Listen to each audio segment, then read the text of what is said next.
notas en biología. Yo siempre me las robaba. Ya lo estoy grabando. Está grabando. ¿Viste? Entendido, sí. Perfecto, está grabando. Vámonos. Vamos a Estás arrancar. asignada para las notas, María. Eso, María tiene un cuaderno buenísimo. No, que después no tengo. Por eso Todos estoy nos robamos preguntando. el cuaderno de María. Esas notas estaban ordenaditas. Mira, vamos a echarle pichón entonces aquí. Dale, Déjame pues. Ok, sí. bajar esto para acá. Ok, entonces, ese nombre de SaludNet es un nombre que Patricia sugirió, que me pareció buenísimo, el de SaludNet. Y lo primero que quería contarles a ustedes es que este programa no es una dieta, o sea, ustedes van a recibir recomendaciones nutricionales, pero no es una dieta de restricción calórica. Me voy. Y no te vayas, no te vayas. Escucha el mensaje. Fíjense, las dietas, y eso lo vamos a ver más adelante, las dietas de restricción calórica en el largo plazo no funcionan. Y ya lo vamos a ver, vamos a entender por qué no funcionan las dietas de restricción calórica. Funciona otro tipo de cosa, que es lo que yo puse aquí. Lo que funciona es un estilo de vida saludable. Y eso es lo que nosotros vamos a discutir ahora, qué significa tener un estilo de vida saludable, etcétera. Pero las dietas de restricción calórica en el largo plazo no funcionan. Todas las dietas de restricción calórica funcionan en el corto plazo. Ustedes pueden perder peso, los primeros meses pierden mucho peso y después comenzamos a frenar esa pérdida de peso y con el tiempo volvemos a nuestro peso original. Eso es una cosa que todos los estudios clínicos lo muestran y entonces por eso ese approach de hacer una dieta de restricción calórica no es lo que yo voy a conversar con ustedes hoy porque eso no funciona. Entonces, bueno, por eso es que SaludNet realmente es un estilo de vida y vamos a hablar sobre ese tema. Después, la segunda cosa importante es que no solo los que estamos aquí reunidos hoy, que hemos ganado algo de peso, queremos perder peso. La verdad es que todo el mundo, cuando uno ve la tendencia mundial, la gente el mundo está ganando peso. Y cuando uno ve ese problema así, uno dice, bueno, el problema no soy yo. El problema está más allá de lo que me está pasando a mí. Entonces vamos a tratar de entender qué es lo que está pasando con todo el mundo, ¿no? Eso es lo que vamos a entender. Y lo que yo decía ahora, las dietas no funcionan y no funcionan por la sencilla razón de que el cuerpo tiene una homeostasis que es llamada homeostasis energética y en esa homeostasis el cuerpo va a hacer todo lo posible por mantener tu peso. Entonces, si nosotros, por ejemplo, dejamos de comer calorías, bajamos el número de calorías que comemos, el cuerpo se va a encargar de hacer, por un lado, que tú tengas más apetito y que consigas comer, y por otro lado, va a hacer todo lo posible de que tu gasto energético disminuya. Y eso es lo que sucede con las dietas de restricción calórica. Si yo como menos, el cuerpo no va a dejar que yo desaparezca. Yo siempre le pongo un ejemplo a las personas con las cuales trabajo. Yo les digo, si yo haciendo una dieta puedo perder 1 kilo todas las semanas y yo peso 52 kilos en un año, esto es un ejemplo, ¿no? Si yo pierdo 1 kilo por semana, entonces en un año yo desaparezco. Un día me van a buscar la cama y no estoy, porque yo estoy perdiendo 1 kilo por semana. Entonces, eso no acontece, eso no sucede de esa manera. El cuerpo no va a dejar que tú pierdas peso constantemente. Entonces, tenemos una homeostasis energética que es una regulación perfecta entre lo que es la ingesta calórica, cómo el cuerpo se encarga de que tú sientas hambre y que tú comas. Y por otro lado, cuando estás lleno, cuando tu energía está bien, el cuerpo te va a decir, tu cerebro va a decir, no comas más, que llegamos ya, estamos satisfechos. Y también tiene un sistema de gasto de energía a través de la tasa metabólica basal, que él va a hacer que tú o gastes más calorías si estás comiendo más o gastes menos calorías si estás comiendo menos. Entonces, el sistema, la razón por la cual las dietas en el largo plazo no funcionan, no es porque la gente deje de hacer la dieta. El problema no está en las personas, no es que las personas son flojas, no es que las personas no hacen la dieta bien, no es un problema de voluntad. El problema, y para verlo de alguna manera, es un tema de homeostasis energética. Entonces, frente a esa realidad, frente a la realidad de que el cuerpo se encarga de que tú mantengas el peso, ¿qué podemos hacer?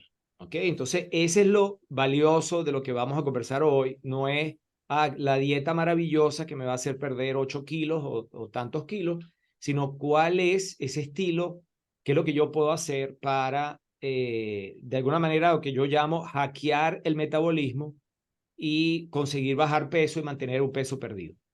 Entonces, muchos autores tratan este tema a través de diferentes principios y yo he elegido, dentro de todas las cosas que yo he estudiado, yo he elegido 8 pilares para los cuales en los cuales uno debe trabajar para conseguir hackear el metabolismo y disminuir el peso, llevar nuestro peso a un peso deseado y después mantenerlo ahí en el largo plazo.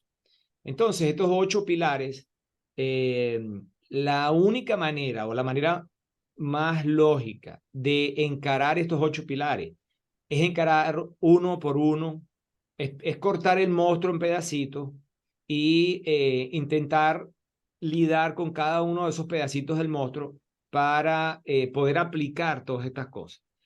Esa es la razón por la cual yo divido el programa en 8 semanas.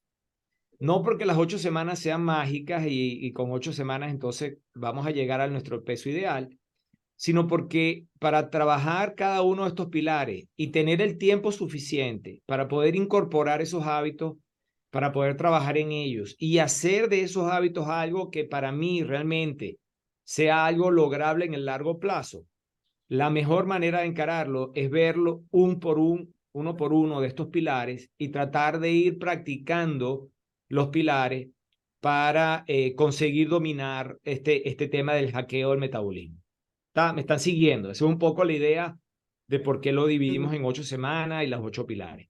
Entonces, hoy yo quería conversar con ustedes sobre el primer pilar y ningún pilar es más importante que el otro. Él está en el primer lugar porque quizás lo que más se habla hoy en día sobre el control del peso es sobre los carbohidratos, ¿no? Entonces, vamos a entender un poco el papel de los carbohidratos en el metabolismo. Vamos a tratar de entender cuál es el comportamiento de los carbohidratos y vamos también a entender si es necesario o no comer la cantidad de carbohidratos que comemos para entonces llegar a una conclusión al final de algunas recomendaciones que podemos tomar frente al tema de los carbohidratos y empezar a implementarlas esta semana para ver los cambios que eso puede originar en nosotros. ¿Ok? Entonces, esa es la idea. Hoy vamos a hablar de los carbohidratos y el papel que ellos tienen sobre el metabolismo. Entonces, una cosa que quería mencionarles muy simple de los carbohidratos, pero que vale la pena que la veamos, es que, bueno, forma parte es uno de los macronutrientes y que el término de macronutriente no es porque sea más importante. Los macronutrientes son más importantes que los micronutrientes. Eso no es así. Los micronutrientes son tan importantes cuanto los macronutrientes, pero los llamamos macronutrientes porque la cantidad que comemos de ellos es mayor, porque necesitamos una cantidad mayor. Entonces, existen 3 macronutrientes que serían los carbohidratos, las grasas y las proteínas, y están todos los micronutrientes que son las vitaminas y los minerales. Ahora, una cosa interesante que nosotros podemos ver es que los macronutrientes en el metabolismo no funcionan sin los micronutrientes. Entonces, todas las reacciones químicas que acontecen en el cuerpo requieren de los micronutrientes, requieren de cofactores, requieren del zinc, requieren del magnesio, requerimos vitaminas, etc. Entonces, siempre en el metabolismo está junto los macros y los micros nutrientes, pero estos están considerados como macros por ser una necesidad mayor de consumo. Otra cosa interesante para discutir hoy es que todos los macronutrientes y muchos de los micronutrientes están compuestos de lo mismo: carbonos, hidrógenos y oxígeno. Entonces, el carbohidrato y las grasas, por ejemplo, son muy parecidos en su estructura, en el hecho de que tienen carbonos, hidrógeno y oxígeno.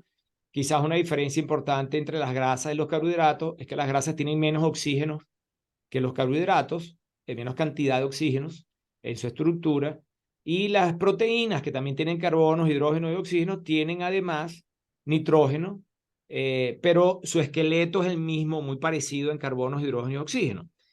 Y cuando uno ve que el esqueleto de los macronutrientes es más o menos el mismo, uno también entiende que en el cuerpo su acción es una acción parecida y el cuerpo puede disponer de esos carbonos, esos hidrógenos, esos oxígenos para lo que él necesite. Entonces, para él es igual utilizar el carbono que viene de los carbohidratos o que viene de la proteína, de los aminoácidos o que viene de las grasas, ¿no? Entonces, el cuerpo es muy experto, muy inteligente y lo utiliza el carbono y los hidrógenos y el oxígeno de donde él lo necesita sin ver si venía de uno o de otro.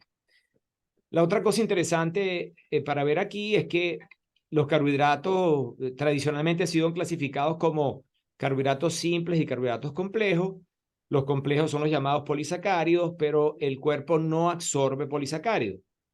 Ingrid admitida, Ingrid se había salido. Sin... No, nada más me estoy conectando con la computadora. Está bien. Okay. Continúa. Buenísimo. Ajá. Entonces, el cuerpo no absorbe los polisacáridos, el cuerpo necesariamente tiene que absorber los monosacáridos. Por eso nuestro sistema digestivo se encarga de romper esos polisacáridos, esas estructuras grandes de carbohidratos. Las estructuras grandes de carbohidratos pueden tener cientos de carbonos y una molécula de un carbohidrato simple, de un monosacárido, puede tener 6 carbonos. Por ejemplo, la glucosa tiene 6 carbonos, igual que la fructosa, pero cuando está unida a una molécula de un polisacárido, pueden tener cientos de carbonos, ¿no? Y la otra cosa que quería mencionar de los carbohidratos es que todo el mundo sabe que los carbohidratos su principal función es la de proveer energía. Pero una cosa que no podemos olvidar es que además de ser una fuente de energía, los carbohidratos y todos los nutrientes, ellos realmente son mensajeros. Entonces, ¿por qué pueden ser considerados mensajeros? Son considerados mensajeros porque una vez que el nutriente está dentro del cuerpo, ese nutriente es leído por diferentes receptores y esa lectura que hace el cuerpo hace una respuesta a través de diferentes hormonas para hacer funciones, para disparar funciones metabólicas. Entonces, los nutrientes, nosotros deberíamos verlos no solo como fuentes de energía, sino además como mensajeros. Los nutrientes tienen un mensaje, hablan para nuestras células y nuestras células reaccionan a esos mensajes con diferentes funciones. Entonces, los carbohidratos también, ellos además de ser fuentes de energía, ellos llevan mensajes importantes para el cuerpo que los vamos a ir tratando. Entonces, solo como resumen importante, los carbohidratos usualmente en los alimentos están en la forma de polisacáridos, pero a través del sistema digestivo ellos son quebrados a su mínima expresión como monosacáridos, que son cuando son absorbidos. Y ahí nosotros tenemos la glucosa, la fructosa, la galactosa, que son monosacáridos, que son absorbidos en el intestino. Entonces, cuando uno piensa en estos azúcares simples, que son los monosacáridos, la glucosa, la fructosa y la galactosa, cuando nosotros los vemos a ellos en los alimentos y son absorbidos por el cuerpo, no tiene mucha diferencia de dónde ellos vienen. ¿Qué quiero decir con eso?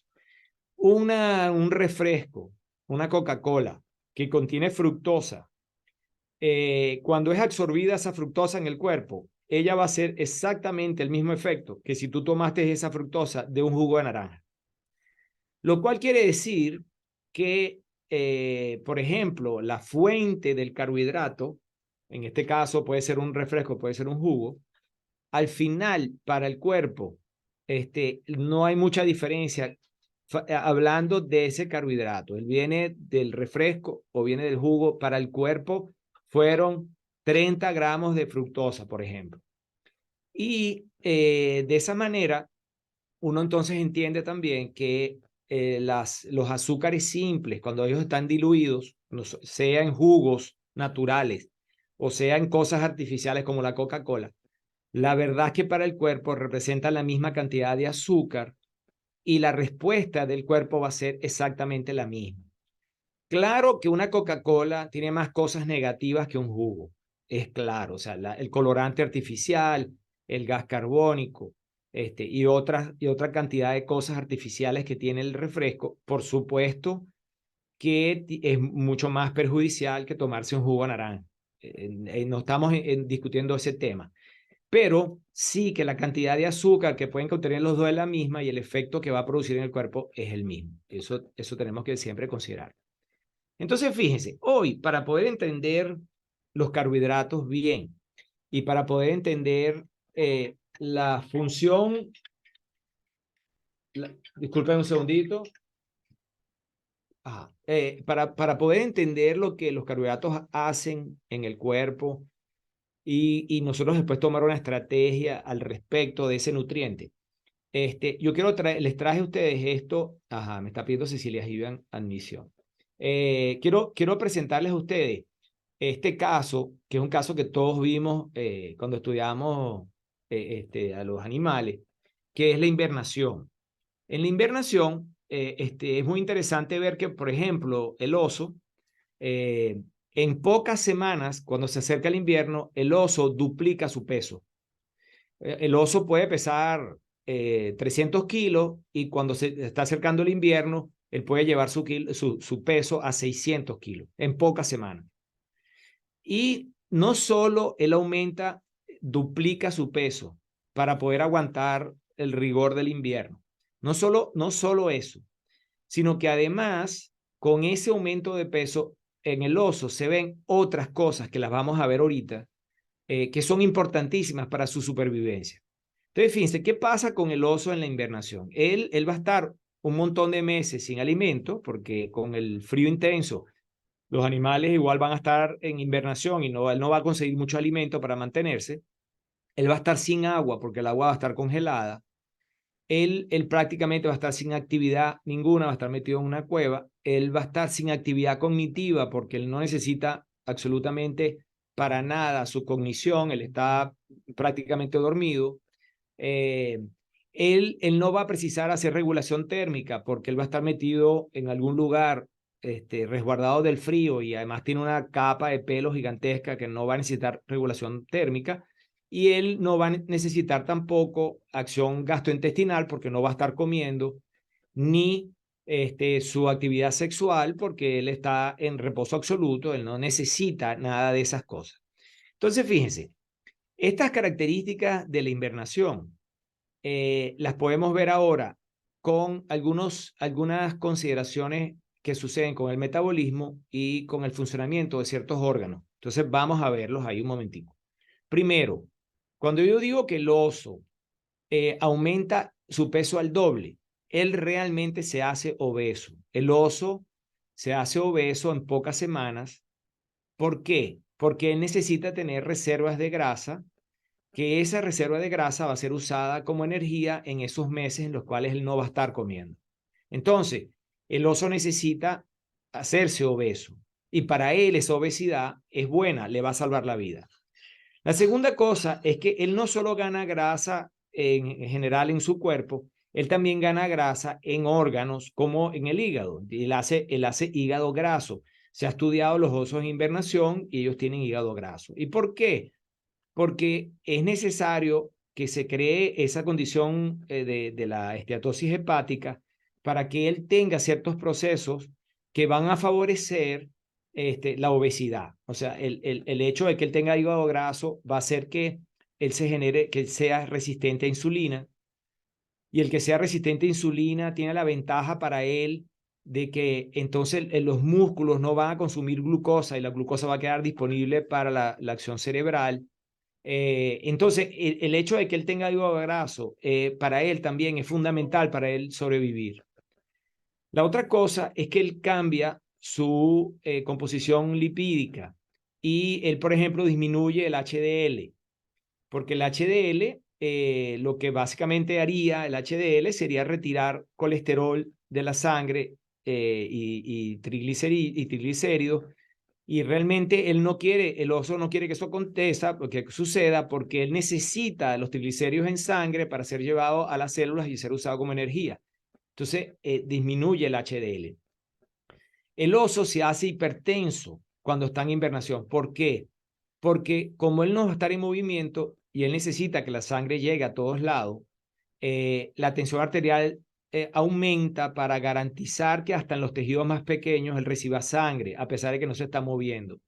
Entonces, la hipertensión arterial en el oso, en la invernación, es un proceso que le salva la vida. Él se hace resistente a la insulina, como ya discutimos. Él genera una deficiencia cognitiva y muy parecida a lo que sucede con las personas que comienzan a tener deficiencias cognitivas y generan Alzheimer y otras enfermedades. ¿Y por qué eso sucede? Porque en esa condición de deficiencia cognitiva, las mitocondrias cerebrales no consumen energía, no consumen tanta energía, y él garantiza entonces estar todo ese tiempo sin consumir energía.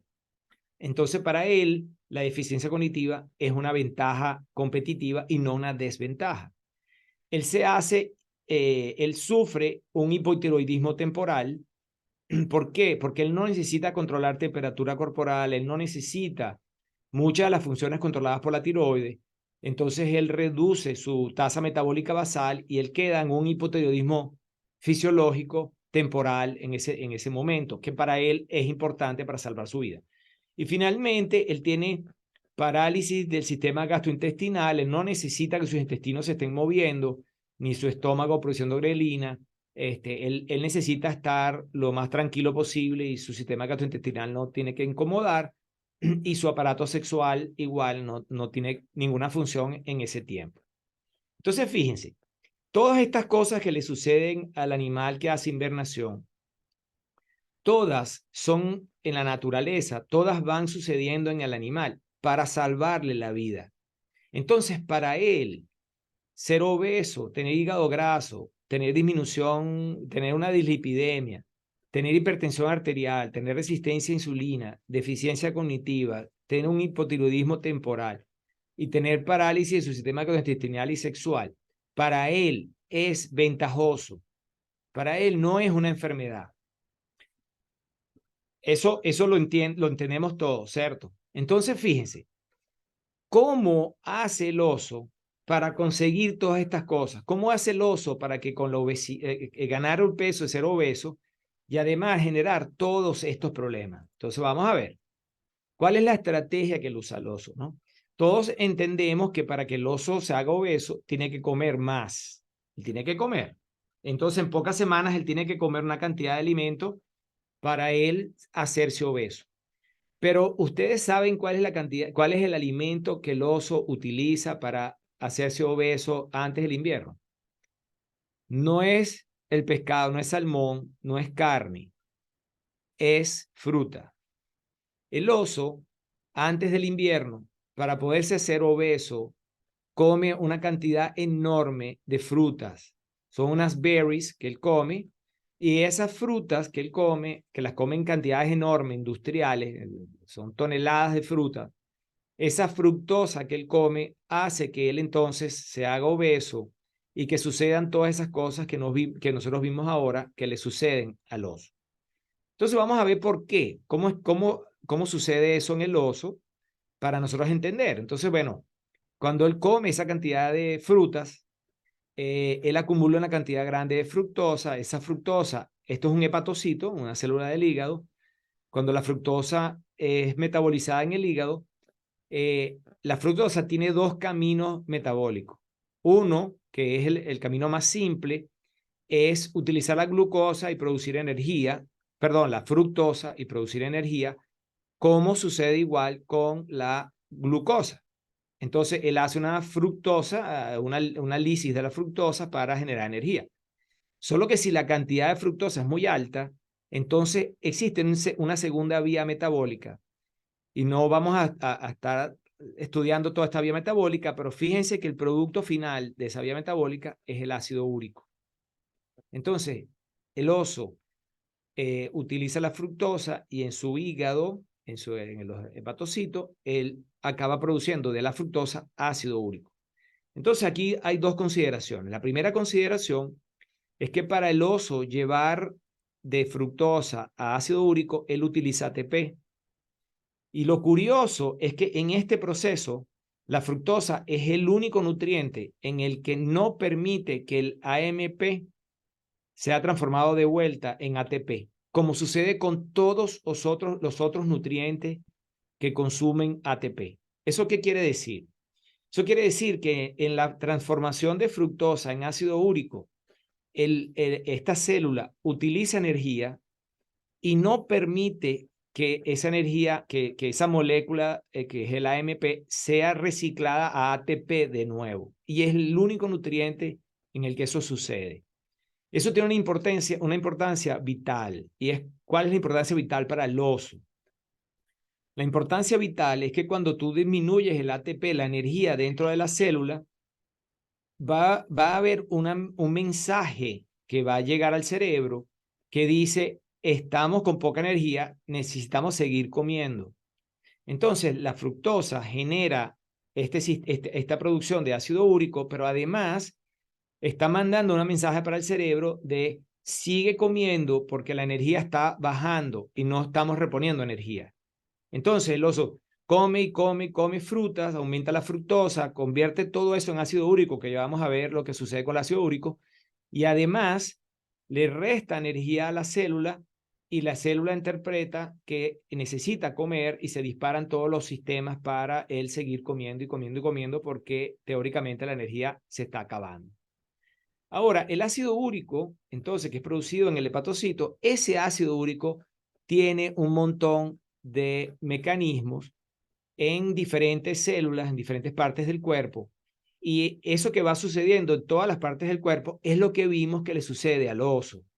Que lo que le sucede al oso es que el músculo se hace resistente a la insulina, que el hígado se hace hígado graso, que en el cerebro hay una disfunción cognitiva, que en las células de grasa haya una acumulación de grasa y haya liberación de triglicéridos al torrente sanguíneo y que se genere un proceso inflamatorio, que en el corazón haya que la tensión arterial elevada hace que el corazón tenga que trabajar más fuerte y se genera una hipertrofia ventricular izquierda.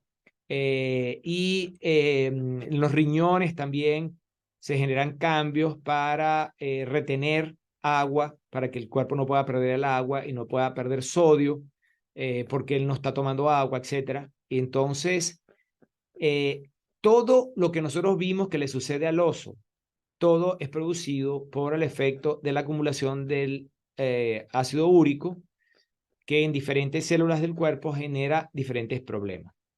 Entonces, lo que yo les decía a ustedes, para el oso que va a invernar, esto es maravilloso. Esto le salva la vida. Y para el humano también le salvó la vida. Y de hecho, el humano sobrevivió. El humano nosotros estamos hoy donde estamos porque nosotros tuvimos la habilidad de transformar los alimentos en grasa y en la ausencia de alimentos, el cuerpo tener diferentes cambios como los que vimos en el oso para garantizar la subsistencia, garantizar la supervivencia. Entonces, el hombre, de hecho, no tenía alimentos todo el tiempo. El hombre no tenía una nevera, no tenía una despensa. El hombre tenía que salir a cazar, tenía que enfrentarse a animales, tenía que buscar la manera de comer. Él no comía todo el tiempo. Y lo que hizo que el hombre llegase hasta los días de hoy fue esa habilidad de transformar los azúcares en ácido úrico, generar todos esos cambios en el cuerpo para acumular grasa, para utilizar esa grasa como energía, para modificar estas funciones como las que vimos en el oso, para él poder mantenerse vivo en los tiempos en los que él no comía.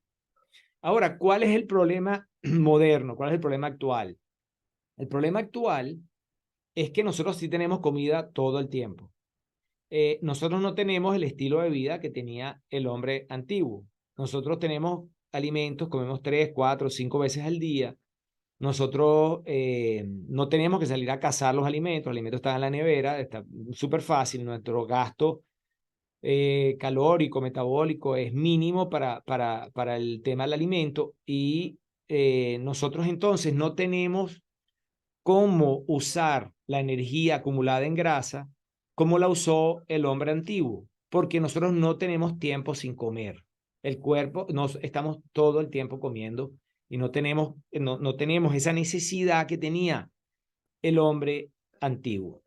Entonces, frente a esta propuesta, nosotros tendríamos que entonces repensar en los carbohidratos. Si es verdad que el carbohidrato es necesario o no es necesario en el cuerpo, entendiendo que los carbohidratos todos los carbohidratos complejos que nosotros comemos, al final se convierten en azúcares simples y que esas azúcares simples, si la cantidad que comemos es muy alta, esa fructosa y esa glucosa van a generar cambios en el cuerpo que llevan a todas estas cosas. Cuando ustedes ven el síndrome metabólico, que es el síndrome que sufren la mayoría de las personas que tienen sobrepeso o obesidad. Hablando con una de ustedes, que no voy a mencionar, hablando con una de ustedes me decía, Karen, yo tengo todos esos síntomas. Yo tengo ganancia de peso, yo tengo todas estas disfunciones, yo me levanto con fatiga, yo me cuesta mantener la concentración, yo tengo hipertensión arterial, yo tengo dislipidemia. Es exactamente la misma condición. Es la condición de un síndrome que hemos llamado síndrome metabólico, que está presente cuando ganamos peso, que funcionó muy bien para nuestra supervivencia antigua, porque teníamos periodos en que no comíamos, pero que hoy es un problema, son comorbidades y infelizmente generan enfermedades y generan muerte prematura. Entonces, frente a ese panorama, la pregunta es, ¿precisamos o no precisamos los carbohidratos? ¿Ok?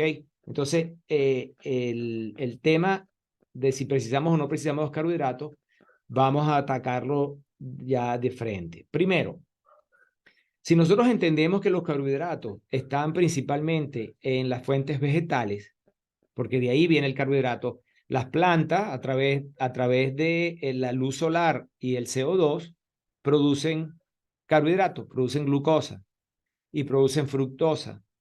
Y esos vegetales, los animales no los comemos, y entonces nosotros tomamos de los vegetales esos azúcares, la glucosa y la fructosa. Entonces, ¿será necesario que nosotros comamos vegetales? La respuesta a eso es sí, sí es necesario. ¿Y por qué es necesario que nosotros comamos vegetales? Bueno, es necesario porque en los vegetales hay muchas más cosas que carbohidratos. Nosotros tenemos dentro de los vegetales, por ejemplo, las fibras solubles y fibras insolubles. Y las fibras, ¿por qué son importantes? Bueno, porque las fibras solubles son fermentadas por nuestra microbiota intestinal y en la fermentación de la fibra, la microbiota produce para el cuerpo nutrientes importantísimos como los ácidos grasos de cadena corta, porque las fibras insolubles también son importantes porque aumentan el tamaño de las heces fecales, porque nos ayudan a tener un tránsito intestinal saludable. Entonces, las fibras que están dentro de los vegetales y las fibras no están en el reino animal, están solamente en el reino vegetal, las fibras son importantes. Entonces, eso es una de las razones por las cuales nosotros sí necesitamos comer vegetales. La otra razón importante es que los vegetales contienen minerales y vitaminas que son importantísimas. Entonces, nosotros pensamos, por ejemplo, en los vegetales verdes, que esos vegetales verdes están llenos de hierro y llenos de magnesio. Entonces, el magnesio es importantísimo. El magnesio participa de 500 reacciones metabólicas en el cuerpo. Nosotros necesitamos magnesio y esto es una fuente muy buena de magnesio, los vegetales. Los vegetales de colores tienen colorantes que son, esos colorantes naturales son todos antioxidantes, como los betacarotenos, por ejemplo, como las xantinas, que están en muchos de estos vegetales. Entonces, ese color de los vegetales es necesario para el cuerpo porque son antioxidantes importantes que procesan nuestros radicales libres, porque además los vegetales tienen sustancias como estrógenos, fitomelatonina, que son pseudohormonas, hormonas, estoy confundido con el portugués y el español, que funcionan para nuestro cuerpo en diferentes procesos, que ayudan, que estimulan receptores parecidos a los receptores de nuestras hormonas y que generan beneficios para el cuerpo. Bueno, porque benefician la microbiota intestinal y la microbiota produce vitamina K, produce ácidos grasos de cadena corta, nuestro intestino produce serotonina cuando nuestra microbiota funciona bien. Y porque además los vegetales también contienen ácidos grasos que son importantes, como por ejemplo los ácidos grasos monoinsaturados que están en algunas frutas como la oliva, como el aguacate, etcétera, pero también poliinsaturados como en las semillas, como en algunos vegetales que contienen estos aceites poliinsaturados, entre ellos el omega 3 que está en algunas semillas, que es fundamental para la vida y que nosotros no producimos omega 3 y necesitamos consumirlo. Entonces, la pregunta de si nosotros necesitamos comer carbohidratos, si entendemos que los carbohidratos vienen del reino vegetal, sí necesitaríamos por el hecho de todas estas ventajas que presentan los vegetales, ¿cierto? Y las frutas, también necesitamos la fruta, porque como estuvimos hablando que la fructosa genera todos estos problemas, ¿será que nosotros necesitamos la fruta? Yo me salté una lámina a propósito, pero voy a volver a ella, que es esta que está aquí. Y quería solo mostrarles algo. Existe un sistema en el cuerpo llamado la ruta de los polioles. La ruta de los polioles es que el cuerpo, una vez que tiene suficiente glucosa, una vez que llegamos a los niveles de glucosa que el cuerpo necesita, todo el exceso de glucosa que tenemos es transformada a través de la vía del sorbitol, de los polioles, es transformada en fructosa. ¿Eso qué quiere decir? Yo estuve hablando de todos los, para decirlo de alguna manera, los maleficios de la fructosa, pero es que resulta que la glucosa también en el cuerpo es transformada en fructosa. Entonces, estamos hablando de fructosa y glucosa intercambiadamente. Son los azúcares simples los que generan estos problemas, tanto la glucosa como la fructosa. Entonces, ¿las frutas serán necesarias? La respuesta a eso es sí, pero, siempre hay un pero, no deberíamos comer la misma cantidad de frutas como de vegetales. Y la razón es que las frutas también contienen fibra, pero contienen menos fibra que, por ejemplo, los vegetales que nosotros comemos. Y cuando nosotros pensamos en vegetales, vamos a tratar de traducir un poquito ese tema de los vegetales. ¿Nosotros qué vegetales comemos? Nosotros comemos hojas, básicamente lechuga, comemos espinaca, este tipo de hojas que comemos. Las hojas contienen muchísima fibra, contienen muchísimo hierro, contienen muchísimo magnesio y contienen poquísimo carbohidrato. Las hojas contienen, son la parte del vegetal que menos carbohidrato tiene, porque la función de la hoja en el vegetal no es acumular energía, sino respiración y otras funciones. Entonces, cuando comemos hojas como la lechuga o como la espinaca, nosotros estamos comiendo una parte del vegetal que tiene muy pocos carbohidratos. Después también nosotros comemos tallos. ¿Qué tallos comemos? Bueno, por ejemplo, el brócoli. Que el brócoli es la flor del brócoli y también los tallos que comemos. Los tallos tienen un poco más de carbohidratos que las hojas, pero igual no es la región de la planta donde se acumulan más carbohidratos. Entonces, también están llenos de fibra, están llenos de minerales, de vitaminas. Entonces, esa tampoco es la parte de más carbohidratos. Después nosotros comemos también raíces, que son los tubérculos, y los tubérculos sí tienen mucho más carbohidratos. ¿Por qué? Porque es la parte de la planta que sí acumula energía. Entonces nosotros tenemos las papas, la yuca, la zanahoria, etcétera. ¿Cómo se llama aquí? Beterraba es esta que es morada, la que es morada, ahorita no me estoy recordando el nombre en español. Remolacha. Remolacha, eso. La remolacha también es sumamente dulce, tiene muchísimo carbohidrato, porque la función de la raíz sí es acumular energía. Entonces, cuando comemos las raíces, que la papa, la remolacha y todas estas raíces, estamos comiendo mucho más carbohidratos. Y la fruta, bueno, la fruta es la parte de la planta con más carbohidratos, con más fructosa. Es la parte más dulce, y básicamente ese sabor, esa cantidad de carbohidratos está ahí con dos funciones. Una función de tener energía para las semillas y la segunda función para que atraiga a animales que puedan llevarse la semilla para lugares más lejanos y conseguir propagar la especie de esa planta. Entonces, cuando entendemos el tema de los vegetales de esa manera, nosotros entendemos que podemos comer muchas más hojas y tallos que raíces y frutas. No es que no podamos comer raíces y frutas, sí podemos comer raíces y frutas. Además, tenemos que comerlas porque en las frutas, además de la fructosa, hay muchas cosas importantes como vitaminas, tiene minerales, tiene colorantes también, que son colorantes naturales, que son antioxidantes.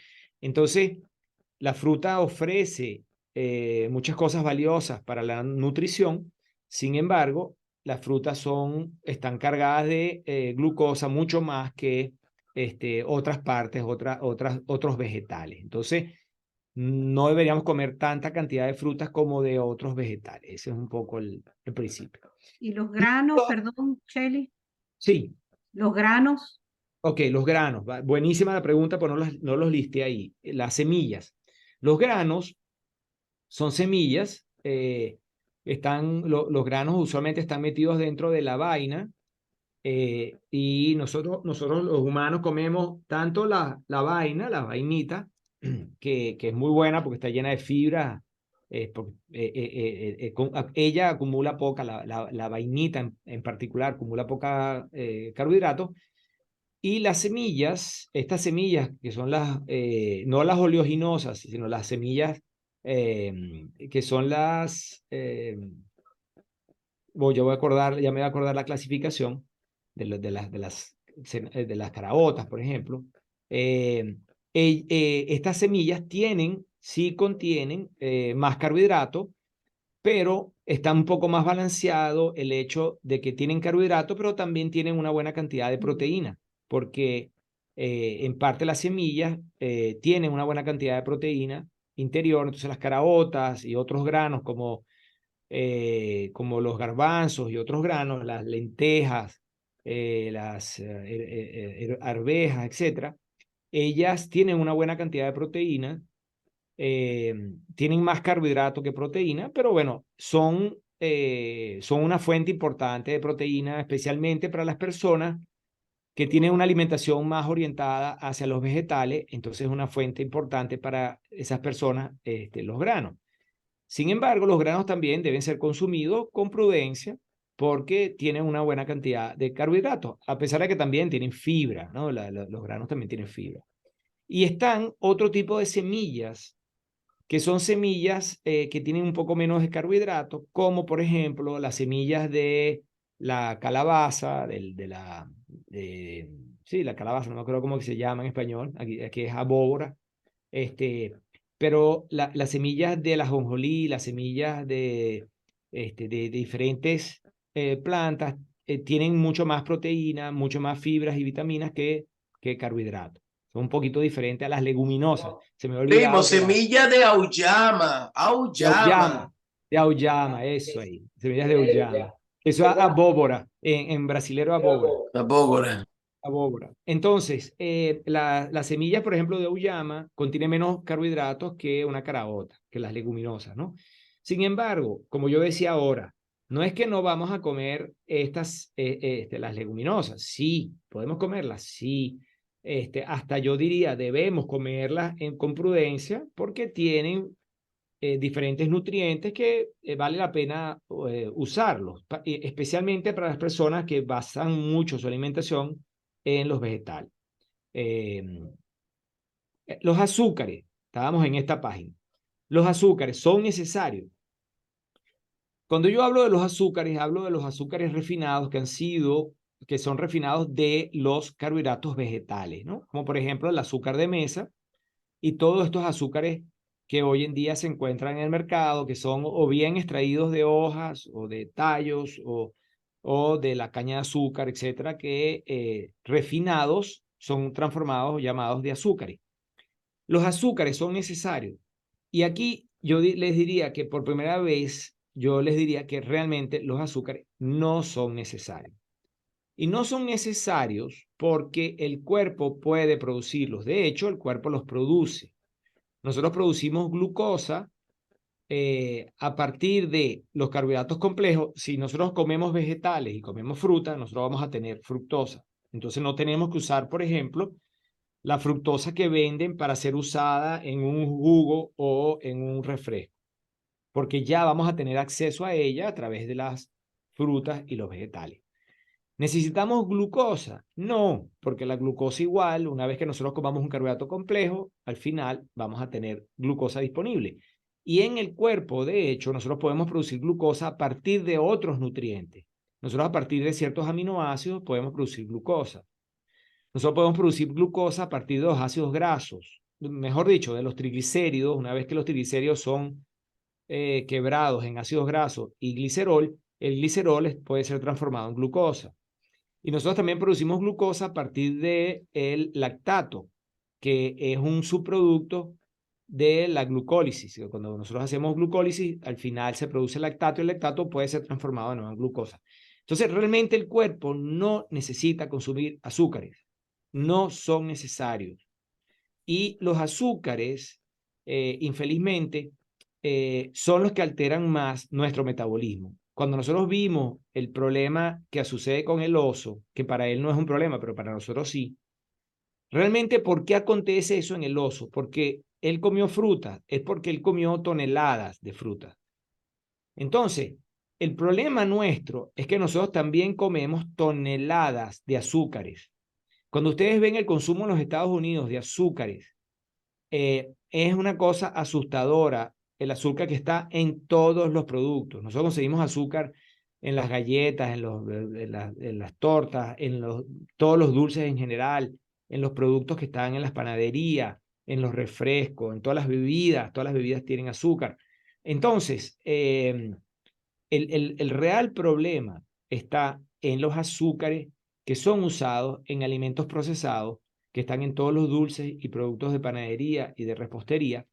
Ese es realmente el problema de hoy, que la cantidad que consumimos de eso podría ser equivalente a lo que le sucede al oso comiendo toneladas de fruta, ¿no? Aquella creencia de que nuestra pirámide nutricional tiene que ser de esta manera, de que el 60, el 65% de las calorías tienen que venir de los carbohidratos. Hoy en día, a través de diferentes estudios clínicos, se ha demostrado que es una falacia, que no es necesario y que es perjudicial. De hecho, cuando nosotros vemos de dónde es que viene esta recomendación de 60% de carbohidratos, esto viene de por ahí de los años 60, 1960, y todo surgió por miedo a las grasas. Y surgió por miedo a las grasas porque un presidente americano sufrió un infarto y ese presidente americano adoraba comer parrillas y comía carnes y tal, y comía carnes con grasa, etcétera. Y una persona que trataba a este presidente americano, que no era médico, por cierto, la conclusión de él es que este presidente tuvo un infarto, tuvo una enfermedad cardiovascular por la grasa que él comía, y de ahí, aunque ustedes no lo crean, a partir de los años 60, de finales de 50 y pico a los 60, se creó todo un mito y un miedo a las grasas, que las grasas te matan, te generan enfermedad cardiovascular. Y cuando se creó ese miedo a las grasas, entonces la industria de alimentos aprovechó para entrar con el tema de que, bueno, si no vas a comer grasa, ¿de dónde van a venir tus calorías? De los carbohidratos. Y entonces se creó este concepto de la pirámide nutricional, donde nosotros necesitamos 60% de las calorías viniendo de los carbohidratos, y hoy se sabe que eso ha sido gran parte de la razón por la cual la humanidad toda está con problemas de obesidad, con problemas de comorbidades como el hígado graso, hipertensión arterial, dislipidemia, hipotiroidismo, enfermedades autoinmunes, algunos tipos de cáncer, problemas neurológicos, el aparecimiento y el crecimiento gigantesco de la diabetes, de la enfermedad de Alzheimer, etcétera. Son producto de esta loca carrera de alimentación a base de carbohidratos que todos tenemos. Infelizmente, cuando nosotros revisamos nuestra escala de consumo diario, el papel del carbohidrato es muy alto y eso está generando lo que hemos visto que podía haber sido una razón de supervivencia para estar hoy aquí, pero se ha convertido ahora en un problema porque nuestra alimentación está basada en carbohidratos y la mayoría de los alimentos procesados contienen el carbohidrato. Entonces, frente a esa estructura de pirámide que está absolutamente desactualizada, nosotros podríamos pensar en una cosa más parecida con esto que yo estoy mostrando aquí. Esto es tomado de una asociación americana que estudia el tema de la alimentación básicamente en personas activas, en atletas. Aquí está la referencia abajo. Y entonces, ¿cuál es la propuesta que esta asociación tiene? Y es una propuesta que yo comparto más. La propuesta es la siguiente. Dentro de un plato de comida, la mitad de ese plato tendría que estar cargado de vegetales. Y en esos vegetales pudiéramos tener algunas frutas. ¿Ok? Entonces, 50% del plato debería ser de vegetales. Un 25% a un 30% debería estar cargado de proteínas, fuentes proteicas. Y un 25 o un 20% solo de estos carbohidratos simples, que dentro de estos carbohidratos simples, algunos son estas raíces que vimos, como la papa, ya se me olvidó de nuevo, José Antonio, la beterraba. Auyama. No, la auyama no. La Las raíz, legumbres, La, las la legumbres, las leguminosas, remolacha. la leguminosas. remolacha, la remolacha, la remolacha y todas estas raíces podrían estar metidas aquí, pero también está metido el arroz, las pastas, el pan. Entonces, si nosotros nos gusta comer pan en el almuerzo, por ejemplo, aquí, no sé por qué tengo un eco. ¿Ustedes están oyendo un eco? Ya, soy yo. Ah, ok. Tienes ahí, Perfecto, ya. Buenísimo. Entonces, ¿cuál es la propuesta de esta asociación que yo comparto? Que un plato saludable debería contener la mitad del plato en vegetales, donde nosotros vamos a recibir fibras, vitaminas, minerales, vamos a recibir colorantes que son antioxidantes, vamos a recibir todas estas cosas buenas de los vegetales. Deberíamos tener entre 25 y el 30% de fuentes proteicas. Lo que dijo Ingrid hace ratico, las caraotas, leguminosas. Las leguminosas, Ingrid, podrían estar dentro de este porcentaje del 25 al 30% como una fuente proteica, porque en la verdad las leguminosas son consideradas fuentes proteicas, a pesar de que contienen una buena cantidad también de carbohidratos, ¿no? Y solo un 20% a un 25% de los carbohidratos simples, que estarían las raíces, como estábamos diciendo, y también algunos alimentos procesados como las pastas, como el arroz, como el pan, como la avena y estos otros cereales que son carbohidratos simples y que son procesados y que contienen una cantidad de carbohidratos muy alta. Para que ustedes tengan una idea de la comparación de carbohidratos de estos alimentos, pensemos que el brócoli, por ejemplo, el brócoli tiene en 100 gramos de brócoli, nosotros encontramos 4 gramos de carbohidratos, el brócoli. Entonces, de 100 gramos de brócoli, tenemos 4 gramos de carbohidratos. En una papa, por ejemplo, de 100 gramos de papa, tenemos 14 gramos de carbohidratos. Entonces, de 4 a 14. Y en el arroz tenemos 28 gramos de carbohidratos. Y en la avena, que todo el mundo le adora la avena, en la avena tenemos, en 100 gramos de avena, tenemos 66 gramos de carbohidratos. Entonces imagínense, un brócoli tiene 4 gramos, la avena tiene 66 gramos en 100 gramos de avena. Entonces, ¿por qué? Porque los cereales, ¿quiénes son los cereales? El arroz, la avena, el trigo, el maíz, básicamente son los más consumidos. Los cereales contienen una cantidad enorme de carbohidratos. Y, por ejemplo, el desayuno típico americano es comer algún cereal en la mañana. Algún cereal, y peor, estos cereales industriales tipo Kellogg's, que además de que ya el cereal es básicamente carbohidrato simple, tienen azúcares y tienen bueno, más azúcares añadidos, ¿no? Entonces, eso es lo peor que uno puede hacer, ¿no? Ya de todas maneras vamos a hablar de ese tema. Entonces, esta es la propuesta que nosotros consideramos una propuesta ideal en la cual tú tienes una buena porción de vegetales, una buena porción de proteínas y una pequeña porción de carbohidratos rápidos, de estos carbohidratos simples. ¿Ok? Entonces, yo les quería traer y después les paso al que quiera leerse este estudio. Yo les traje un estudio de un autor, el segundo autor de este estudio es Tim Noakes, ese que está aquí. Tim Noakes es conocido en el mundo deportivo porque él escribió un libro que se llama The Lord of Running. Y The Lord of Running es un libro que todo lo que corremos en algún momento leímos porque es la Biblia del running.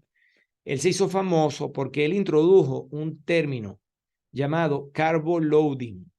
El carbo loading es un concepto en el deporte en el que las personas que van a tener un evento deportivo el día anterior o varios días anteriores se llenan de carbohidratos. Ese es el carbo loading. Voy a comer mucho carbohidrato los días anteriores para aumentar mis niveles de reserva de glicógeno muscular y llegar a la prueba y tener la mejor prueba posible. Bueno, Tim Noakes es prácticamente el padre de esta teoría del carbo loading y él escribió ese libro de Lord of Running. Resulta que Tim Noakes, él era maratonista y él fue detectado con diabetes tipo 2. Y el tipo cuando fue detectado con diabetes tipo 2 estaba en súper buena condición física, no estaba con sobrepeso, tenía peso normal y él corría 2 o 3 maratones por año.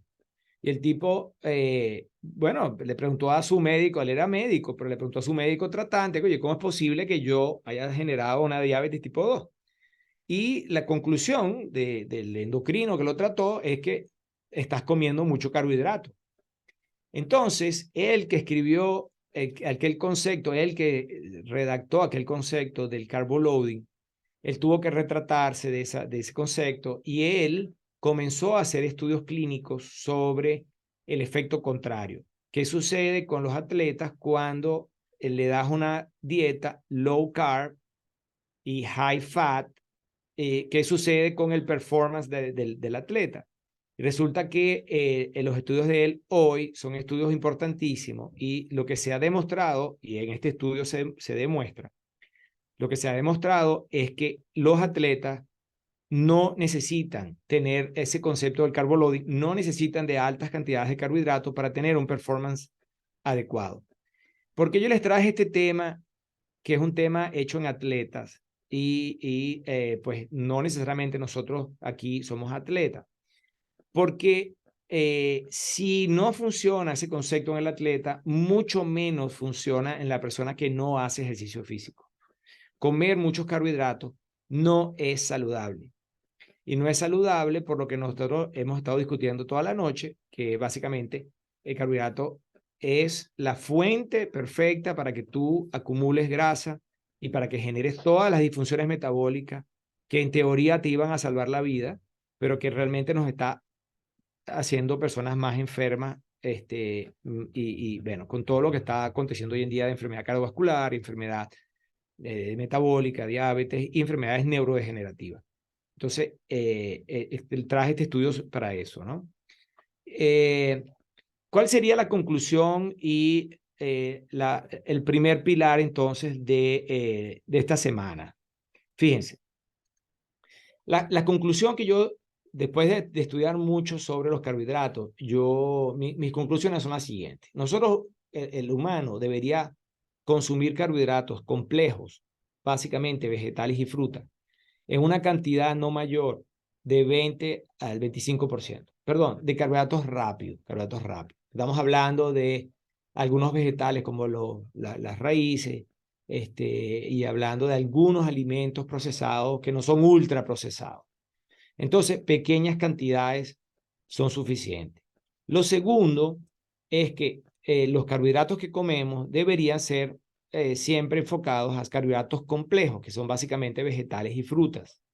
Y siempre más vegetal que fruta, por lo que vimos de que los vegetales tienen un contenido mayor de fibra, tienen un contenido menor de carbohidratos y además esa fibra ayuda a que nosotros tengamos una microbiota saludable.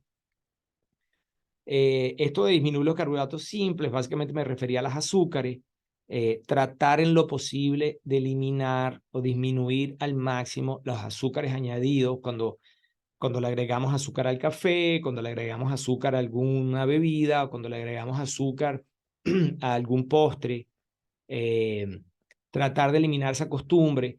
Y incluimos en este concepto del azúcar a la miel también. La miel es un azúcar natural y tiene muchas cosas buenas porque tiene antibióticos y tal, y antioxidantes, pero la miel es fructosa. La miel es un azúcar. Y esa fructosa, cuando llega al cuerpo, el cuerpo la identifica igual que si se tomó un refresco, ¿no? Entonces, tratar en lo posible no usar azúcares, y eso pasa por el también tratar en lo posible de disminuir el consumo de alimentos a los cuales se le ha agregado azúcar. ¿Y eso qué significa? Galletas, tortas, productos de panadería, etc. Yo sé que esto que estoy diciendo es durísimo y es difícil de hacer, pero entendamos todos que lo que está sucediendo con todos nosotros en gran parte está mediado por estos azúcares, ¿no? Unas otras recomendaciones que yo he leído en estudios clínicos y que vale mucho la pena hacer, tiene que ver con el nunca comer los carbohidratos solos ellos, ¿no? ¿Qué significa comer los carbohidratos solos? Bueno, que si yo voy a comerme, por ejemplo, una fruta, es mejor comer esa fruta con alguna fuente de proteína o de grasa, como por ejemplo yogur, o ponerle alguna proteína, ponerle semillas, por ejemplo, ponerle castañas o ponerle alguna semilla que contiene grasa y proteína, para hacer que ese carbohidrato no sea absorbido tan rápido y no genere un efecto glicémico tan alto. Entonces, nunca comer el carbohidrato solo. Lo otro que ya nosotros habíamos hablado en alguna otra oportunidad es el no comer el carbohidrato de primero. ¿Por qué? Porque el efecto glicémico es mayor. Entonces, si yo, por ejemplo, quiero comerme una fruta, es mejor comerme la fruta como postre y no comerme la fruta como entrada. ¿Entiendes? ¿Por qué? Porque cuando yo me como la fruta como entrada, el efecto glicémico es mayor que si yo me la como al final, cuando ya he comido suficiente, cuando ya he comido proteínas y fibras, y cuando el efecto de ese carbohidrato va a ser mucho menor. Esto del pretreno no aplica para la mayoría de las personas, pero en general lo puse porque algunas de ustedes, y yo quisiera que todos ustedes comenzaran a hacer ejercicio, y eso va a ser uno de los pilares que vamos a ver más adelante. Y esto de los preentrenamientos es que muchas personas piensan que antes de hacer ejercicio necesito comer algún carbohidrato. Entonces, yo tengo, por ejemplo, a muchos deportistas que yo asesoro y que siempre me dicen, bueno, ¿y qué voy a usar de preentrenamiento? Y yo les digo, no vas a usar nada, hermano. Tú tienes ya lo que necesitas. Tú tienes tu grasa corporal. Tú no necesitas más nada. No, pero es que me voy a sentir mal. Si yo salgo y me voy a morir, me voy a sentir débil. ¿Por qué te vas a sentir débil? No te vas a sentir débil. Te puedes sentir débil al principio porque nosotros tenemos nuestro metabolismo, y muchos especialistas lo ven de esa manera. Nosotros tenemos dos metabolismos. Tenemos un metabolismo que es el metabolismo básicamente mediado, dirigido por los carbohidratos, y tenemos un metabolismo que está más mediado por las grasas corporales. Cuando nosotros acostumbramos al cuerpo a una dieta de bajo carbohidrato y lo hacemos por muchas semanas, llega un momento en que nosotros tenemos todas las adaptaciones enzimáticas que necesitamos para usar las grasas como la primera fuente de energía en el cuerpo.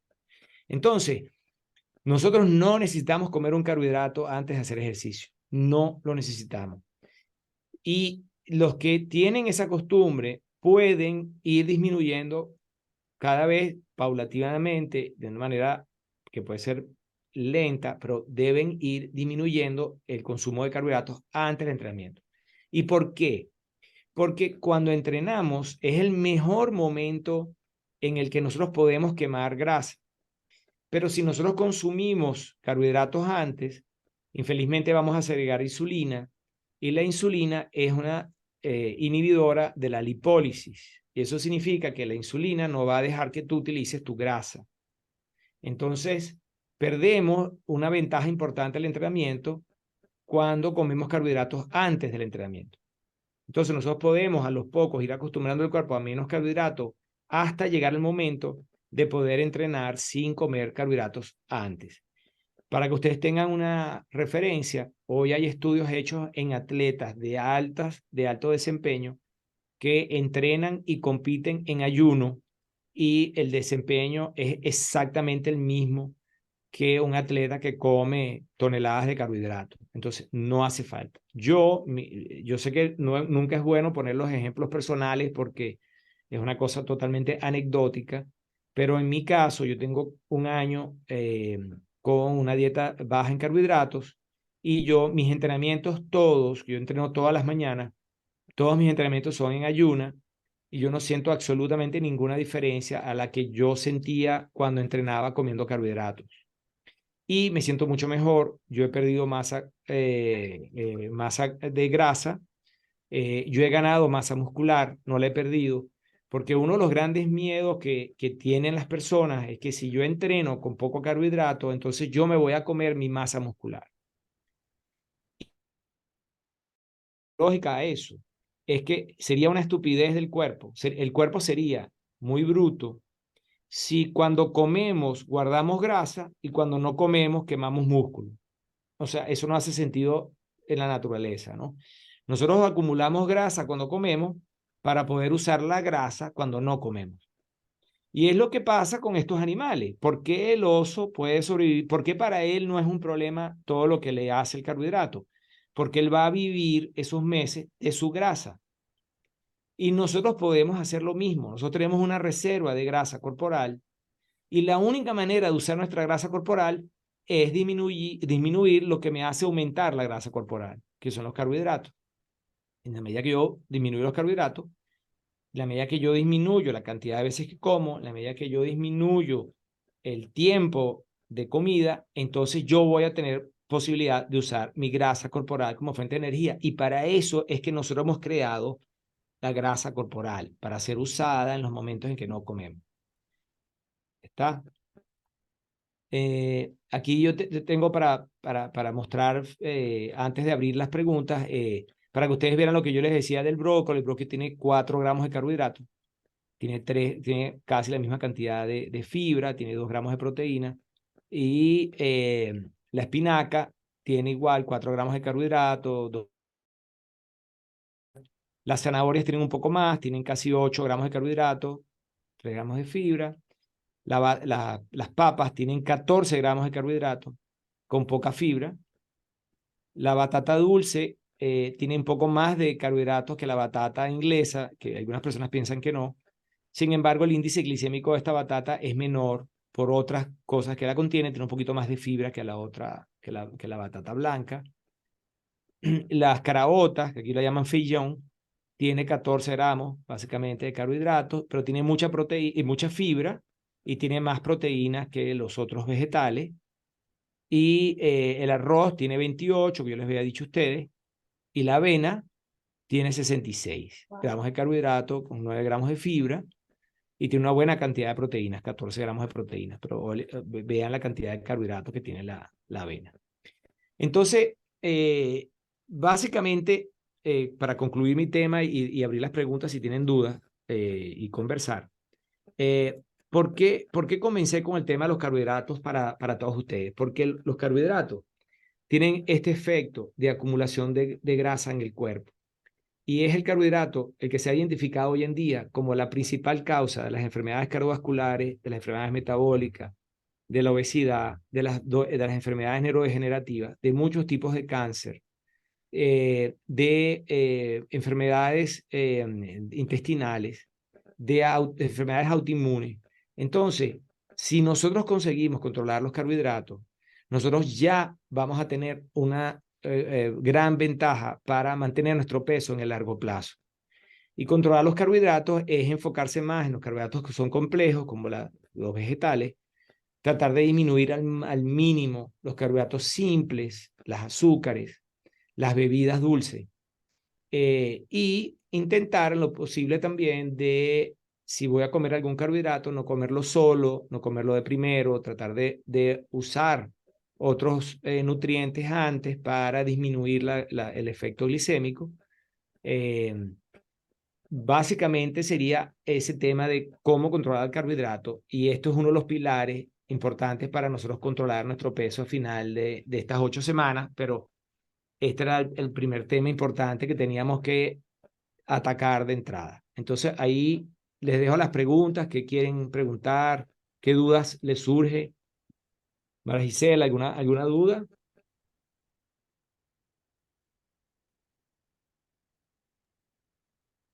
Yo ¿Alguna tengo una duda, duda. chicas?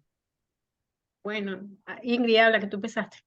Ingrid. No, quería saber, cuando hablabas del hígado, que me hablaras un poquito del hígado graso, por ejemplo, cuando tú dices que podemos eliminar las grasas corporales, bla, bla, bla, incluye también el hígado graso. Sí, Se puede disminuir con... sí. Ingrid, el hígado graso, siempre es más difícil perder la grasa visceral que la grasa que está en la piel, que tenemos debajo de la piel, ¿no? Siempre perdemos primero la grasa debajo de la piel que la grasa de los órganos. Sin embargo, sí podemos perder la grasa hepática. Yo soy un ejemplo, yo no, como yo les dije hace rato, yo no quería poner ejemplos personales porque siempre son anecdóticos, ¿no? Pero les voy a contar una historia rapidita. Yo me iba a hacer una cirugía de una hernia inguinal, y me hice un eco Abdominal. gástrico, ajá, abdominal, y mi gran sorpresa es que el tipo que me hace el eco, el radiólogo, me dice: Pana, tú tienes el hígado graso. Y yo, Ujú. ¿qué? Hígado graso. Oye, chamo, soy flaco, hago ejercicio, corro maratona, hago ejercicio, voy para el gimnasio, estás loco, estás equivocado. Y yo, no, pana, tienes el hígado graso. Entonces yo me fui con eso, y antes de ir al cirujano, me fui a un gastroenterólogo, especialista en hígado. Y me fui y le dije: mira, mira estas imágenes y tal. El tipo las vio, me dice: tiene hígado graso. Y yo, coño, pero ¿cómo voy a tener yo el hígado graso? ¿Estás loco? Y me dice, bueno, me empezó a hacer preguntas, hicimos un cuestionario alimentario, etcétera, y me dice lo mismo que le dijeron a Tim Notes: estás comiendo mucho carbohidrato, y el carbohidrato se transforma en grasa y tienes tu grasa hepática y tal. Entonces, fíjate, ¿qué es lo que yo hice? Un poco, yo tuve mucho miedo. ¿Qué cosas hice yo para perder la grasa del hígado? Primero, dejé de beber. Yo no era un gran bebedor, pero me tomaba siempre una cervecita. A lo mejor en mi casa me quería tomar un whiskycito, qué sé yo. Tomaba alguna cosa. No era una gran cantidad de bebidas que yo hacía, pero tomaba licor. Dejé el licor. Y lo segundo, comencé a hacer ayuno intermitente, controlado. Comencé a los pocos, primero tratando de llevar mi ayuno a 12 horas y después un poquito más, 13, 14 horas, etcétera. Y comencé a entrenar en ayuno, y yo perdí de 13% de gordura corporal, gordura hepática. Hoy en día estoy con 4. Entonces, yo conseguí perder, ya yo estoy fuera de la categoría de hígado graso, que por debajo de 7, bueno, por debajo de 10 realmente. Entonces, sí se puede, Ingrid, si tú limitas los carbohidratos, si tú haces en ciertos momentos, y por eso se llama intermitente, ayuno, si no, tu bebida no es un problema, si no consumes mucha bebida, tú puedes bajar el hígado graso. Sí, es posible, los estudios muestran que sí es reversible y yo soy un ejemplo que se puede hacer. Ok, gracias, Geraldito. Yo tengo una pregunta en cuanto a al ayuno ese intermitente, que Ok, para mí no es más que restricción calórica, porque estamos hablando de pasar no sé cuántas horas, 16 horas sin comer, ¿no? sí. Entonces tú estabas hablando que no es comer menos, pero en realidad es comer menos, porque estás pasando 16 horas de las 24 sin comer. Entonces, Sí. ¿cómo? ¿Cómo, Explícame eso. cómo combinar eso para Exacto. que no sea una incoherencia? Entonces, la primera cosa, Mari, que te iba a contar, algunos estudios hechos en animales de laboratorio, que son más fáciles de controlar que el humano, porque tú puedes controlar lo que ellos comen poniendo Sí. y alimentos. Eh, experimentos hechos, por ejemplo, con ratones. Tú le das al ratón menos horas de alimentación, pero le das la misma comida. No tienes restricción calórica ninguna. Solo restringe el número de horas en las que ellos comen. Mm. Y el efecto sobre la pérdida de peso, sobre la disminución las comorbilidades es buenísima, es igual de efectiva. Ok, o sea que Entonces, tú estás diciendo que uno puede hacer el ayuno este por X intermitente, horas, ajá. pero igual te puedes comer tu buen plato de comida. Sí, sí, fíjate tú exactamente eso. Tú puedes, existen muchas estrategias. Ok. Entendamos que, que para perder peso, como la obesidad o la ganancia de peso, es un tema multifactorial, que no es solo una cosa que lo genera. La respuesta también tiene que ser multifactorial, no es una sola cosa que me va a ayudar a perder peso. Entonces, el ayuno es una alternativa, es una estrategia entre muchas estrategias que vamos a ver estas 8 semanas. ¿Y por qué el ayuno funciona? Funciona no solo, Mari, porque tú puedes tener un menor consumo calórico. Tú podrías pensar, bueno, si como menos horas, voy a pellizcar menos, voy a comer menos. Eso puede ser razonable, pero no es eso lo que los estudios muestran que es la razón por la cual ayuda el ayuno. La razón por la cual ayuda el ayuno es que cuando tú estás tantas horas sin comer, tu insulina baja a los niveles fisiológicos más bajos posibles, porque como no tienes glucosa circulando, la insulina, tu páncreas no va a producir insulina, va a tener esos pequeños lanzamientos de insulina a cada ciertas horas, que es normal, es fisiológico. Pero entonces tú vas a tener tu insulina en los niveles más bajos posibles. Y cuando eso sucede, tus células se hacen más sensibles a insulina, tú expresas más receptores de insulina en la célula. Tú, al tener más sensibilidad a la insulina, entonces tú disminuyes los efectos de la insulina elevada, como por ejemplo la hipertensión arterial, la dislipidemia, las dolencias neurológicas. Entonces, el verdadero beneficio del ayuno no es que no estás comiendo calorías, no es ese el verdadero beneficio. El verdadero beneficio es la disminución radical de la glucosa y la insulina en sangre en esas horas. Y eso entonces genera otros procesos como por ejemplo la lipólisis, tú comienzas a usar tu grasa. Y la otra cosa interesante es que una vez que tú entras en lipólisis, tú vas a producir cuerpos cetónicos. Entonces, vas a producir cuerpos cetónicos hasta por una necesidad de que el cerebro no va a poder usar los ácidos grasos porque los ácidos grasos no van a cruzar la barrera hematocefálica y no van a permitir que el cerebro se alimente de ácidos grasos.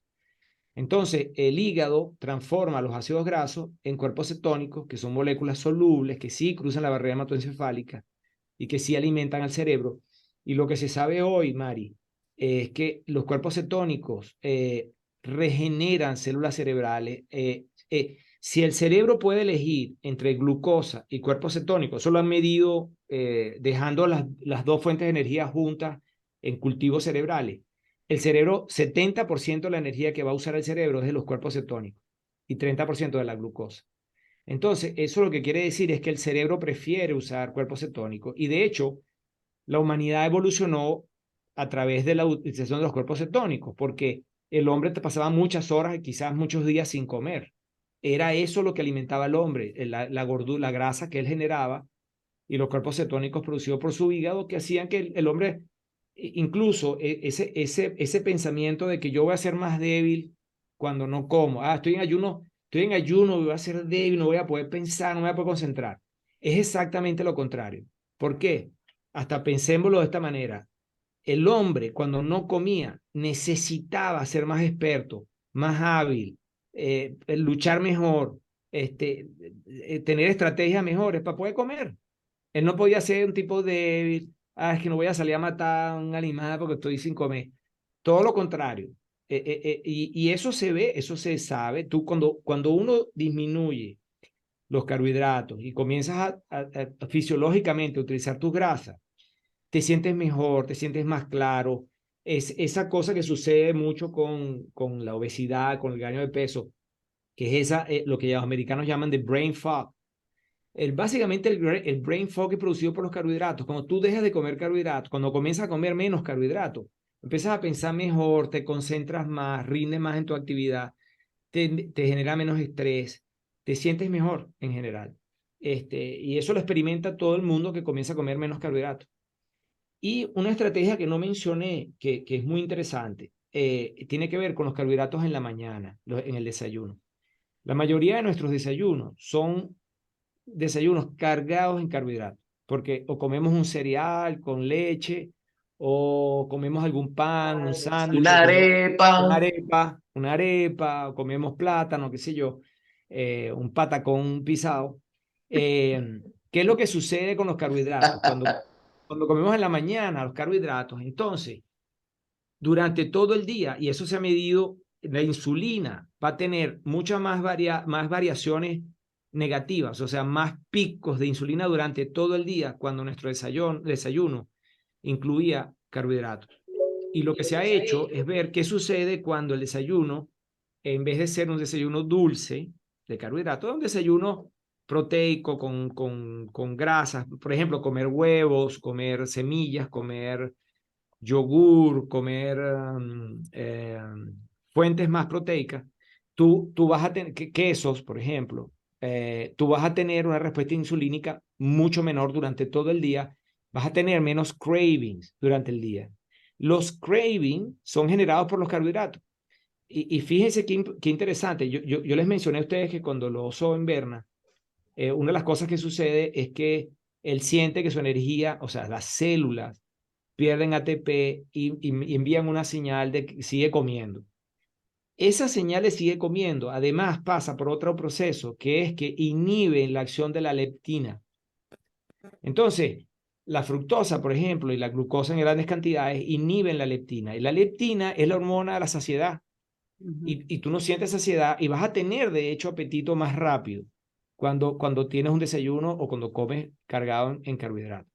Entonces, controlar el carbohidrato tiene esa otra ventaja de no tener que picar muchas veces durante el día, comer menos veces al día.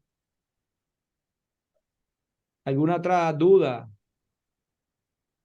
Entonces los ayunos largos, así de 14 y 16 horas, en tu caso que haces un ayuno largo, brincas al almuerzo directamente. Buenísima Tú la no tendrás pregunta. tiempo para desayunar, porque entonces ahí eliminas una comida también. Volvemos Buenísima al tema de las pregunta. calorías. Ingrid, buenísima la pregunta y me va a servir para hablar un poquito del ayuno, porque el ayuno tiene su metodología. Primero, no se puede ayunar todos los días. ¿Por qué? Porque si yo ayuno todos los días, mi tasa metabólica basal va a disminuir. Porque lo que decía María Gisela, si yo hago ayuno todo el tiempo, mi ingesta calórica disminuye por muchas horas y eso se hace, el cuerpo va a hacer una adaptación y va a disminuir tu tasa metabólica basal a través de una disminución de la actividad de la tiroides. Entonces, hacer ayuno todo el tiempo no funciona. ¿Cómo funciona el ayuno? Funciona con el término siguiente, ayuno intermitente. Tiene que ser intermitente, no puede ser constante. Yo no puedo ayunar todo el tiempo. Si yo ayuno todo el tiempo, entonces pierdo el efecto del ayuno. ¿Ok? Eso es lo primero. Segundo, el ayuno no tiene que ser necesariamente de 16 horas. El ayuno puede ser variado. Nosotros podemos tener ayunos de 12 horas, podemos tener ayunos de 14 horas, de 15 horas, 16 horas, de 18 horas, de 24 horas también. Hay ayunos que hay personas que les gusta ayunar haciendo, por ejemplo, solamente la cena. Entonces, yo ceno, paso todo el próximo día sin comer el desayuno y el almuerzo y ceno de nuevo. Son 24 horas de ayuno. Yo no lo hago de esa manera, yo no necesito tampoco hacerlo de esa manera. Mis ayunos usualmente son de 12 horas y yo hago una vez a la semana o 2 veces a la semana un ayuno de 14 horas. Yo llego hasta 14. ¿Por qué? Porque yo no necesito perder mucha gordura corporal, yo estoy en una buena condición de gordura y yo no necesito perder más gordura. Yo lo hago básicamente para mantenerme. Para no mantenerme, yo llegué a los 60 años, para mí ha sido más difícil mantener el peso. Yo con 2 veces a la semana, para mí me da perfecto y yo entreno en ayuno sin problema. O sea, haces Entonces, ayuno 2 veces a la semana, hago ayuno de 12 más de horas. 12 horas 2 veces a la semana. Ok. Exactamente. Y la otra cosa respecto al ayuno que los estudios muestran que es muy interesante. Si fuese posible, es mejor evitar la cena que evitar el desayuno. Entonces, a ver si me explico. Si yo voy a hacer ayuno, en vez de dejar de desayunar y comer el almuerzo, es mejor desayunar, almorzar y no cenar y entonces desayunar el otro día. O sea, si voy a saltar una comida, es mejor saltar la cena. ¿Por qué? Porque en la noche, fíjense qué interesante el tema, cuando nosotros comemos de noche, nosotros tenemos nuestro pico de insulina. Cada vez que comemos tenemos liberación de insulina. Entonces nosotros tenemos nuestra liberación de insulina y la insulina demora de 4 a 5 horas para bajar. Entonces, usualmente nosotros cenamos y en un par de horas nos vamos a dormir. Hay personas que incluso en menos tiempo van a dormir. Lo que sucede con eso es que tu insulina todavía está alta. Y cuando la insulina está alta, tú no puedes liberar melatonina. Y si tú no liberas melatonina, tú no vas a conseguir el sueño profundo. Si tú no consigues sueño profundo, tú no vas a liberar hormona de crecimiento y la hormona de crecimiento no va a liberar el factor de crecimiento IF1, que es el que te ayuda a crecer masa muscular durante las horas de noche. Y adicionalmente, al no tener sueños profundos, tú no vas a conseguir descansar en limpiar el sistema neurológico y no vas a conseguir el tiempo suficiente para mejorar tu sistema inmunológico, etcétera, etcétera, etcétera. Entonces, lo que se sabe hoy en día es que si uno va a dejar de comer algo, es mejor dejarlo comer en la cena, porque tú vas a tener una cantidad de horas muy buenas para que tu insulina baje a los niveles más bajos fisiológicos, que tú puedas tener tu liberación de melatonina, que tú puedas tener sueño reparador, que tú puedas reconstruir células dañadas, que tú puedas reconstruir tu sistema inmunológico, que tú puedas reconstruir tu lining intestinal, etcétera. Esa es una recomendación interesante de, en vez de saltar el desayuno, saltar la cena. Ok. ¿Alguna otra duda? Irene. Hola, quería preguntar algo. Es que yo he escuchado, bueno, realmente he escuchado y he leído bastante acerca de esto para ver si hay algo que me ayude. Creo que ah, no me ha servido muchas cosas, ¿no? Pero una de las cosas que es para bajar la insulina, yo no sé qué sabes tú, que es el vinagre de manzana. ¿Lo has escuchado? Sí, te cuento. Funciona bien, no para bajar la insulina cuando tienes la insulina elevada, más sí para evitar liberación Que de insulina. suba. Ajá, para evitar liberación de insulina. Entonces, efectivamente, el vinagre básicamente es un producto fermentado de las frutas. Entonces, existe el de manzana, existe de uva, existe de los vinagres, usualmente tradicionales eran vinagres de uva. Hay unos que llaman vinagres de alcohol, que es que básicamente después del alcohol, cuando una fruta es fermentada, la primera producción de la fermentación es alcohol y la segunda fermentación es la producción de ácido acético, que es vinagre. Entonces, el vinagre es básicamente un ácido, el ácido acético, y el ácido acético tiene varias acciones sobre el cuerpo. Tiene acciones sobre el intestino, en el que inhibe la absorción de azúcares, pero la función más importante que tiene el vinagre, una vez que es absorbido, ese ácido acético se absorbe, tú lo absorbes por el intestino, él modifica el comportamiento de receptores de insulina. Y entonces la insulina tiene un efecto menor dañino sobre el cuerpo y especialmente sucede en el páncreas, donde nosotros producimos insulina y inhibimos liberación de insulina. Entonces, el vinagre, eso, hay muchos estudios que lo muestran, tiene ese efecto de disminución de insulina cuando tú estás comiendo. Básicamente no para tomar el vinagre en momentos en los que no estás comiendo, pero sí en momentos del alimento. Y yo comentaba aquí en el grupo, en otra conversación que tuvimos, que lo ideal es que cuando comas tu ensalada, que hayas a comerte comida, te comas esa ensalada con vinagre para que tengas ese efecto positivo de disminución del efecto glicémico, ¿no? Entonces sí Vale. funciona. El único detalle que tenemos que tener cuidado con el vinagre es que por ser un ácido puede tener un efecto sobre el esmalte de los dientes. Entonces es bueno cepillarse después de usar vinagre, o sea, después de comer, cepillarse para retirar esa posible ácido en los dientes. Por supuesto, claro. O tomar el vinagre también con un pitillo que permite que no pasa por los dientes, digamos. No lo Claro, tienes un en la acceso boca, directo. lo tragas, exacto. Entonces, usar, por ejemplo, un pitillo puede servir. A mí me gusta tomármelo con agua caliente, como si fuera un té. Hay quienes les gusta tomarlo frío, como una bebida refrescante. Le puedes poner algún limón, por ejemplo, poner un poquito de limón y tal.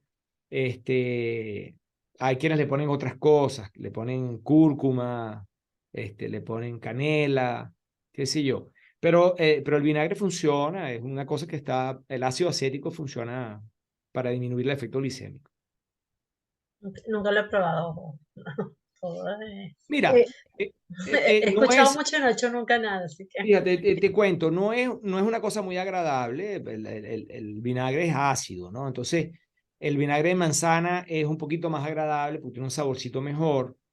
No necesitas cantidades muy grandes de vinagre, o sea, básicamente es colocar una cucharada de vinagre en un vaso de agua. Puede ser agua con gas, puede ser agua sí, sencilla, puede ser fría o caliente, no tiene ninguna importancia. O simplemente lo tomas con la ensalada, parte del condimento de la ensalada. vale, vale.